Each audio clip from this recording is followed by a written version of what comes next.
Hi friends, ఈ వీడియోలో అయితే నేను సింపుల్గా ఆకుకూర ఫ్రై ఎలా తయారు చేసుకోవాలో చూపిస్తాను. ముందుగా ఆకుకూరను అయితే ఒలుచుకొని నీళ్ళలో 2-3 సార్లు బాగా కడిగేసి ఒక ప్లేట్లోకి తీసేసుకోవాలి. ఆకుకూర వల్ల చాలా హెల్త్ బెనిఫిట్స్ అయితే ఉన్నాయి. ఇందులో విటమిన్స్, మినరల్స్, యాంటీ ఆక్సిడెంట్స్ ఇంకా ఫైబర్ కూడా అధికంగా ఉంటుంది. ఇది హెల్త్కి చాలా మంచిది.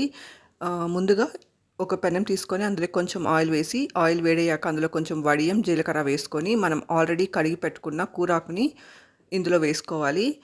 వేసుకున్నాక కొంచెం పసుపు ఇంకా సాల్ట్ కూడా వేసేసి ఫస్ట్ ఒక 2-3 మినిట్స్ మీడియం హీట్లో పెట్టేసి ఆ తర్వాత ఫ్రై చేసేసుకొని ఆ తర్వాత సిమ్లోకి టర్న్ చేసేసి మూత పెట్టేసి ఉడికించుకున్నామంటే కూరకు తొందరగా మగ్గిపోతుంది. సిమ్లో పెట్టి కుక్ చేస్తే హెల్త్ కూడా చాలా మంచిది. సిమ్లో కుక్ చేస్తే ఆకుకూర కూడా ఈవెన్గా బాగా ఫ్రై అవుతుందన్నమాట. కింద అడుగు కూడా అంటదు, తొందరగా మగ్గిపోతుంది. చూసారు కదా, ఇప్పుడు తెల్లగడ్డని పొట్టుతో పాటు దంచి వేసేసుకొని కొంచెం సేపు అలానే ఒక 1-2 మినిట్స్ మూత పెట్టేసి ఆ తర్వాత వేయించిన పల్లీల పొడిని ఇందులో మిక్స్ చేసేసుకోవాలి.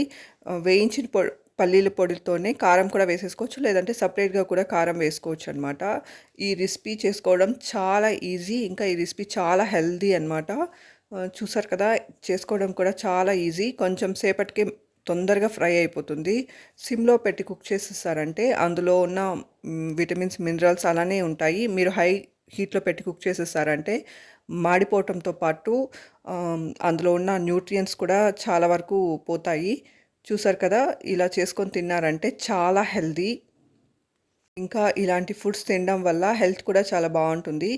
ఈ ఆకుకూర ఫ్రై ఉత్త రైస్తోనూ తినచ్చు, కలుపుకొని చపాతీతోనూ బాగుంటుంది. ఇంకా సాంబార్తో కూడా మంచి కాంబినేషన్ అనమాట.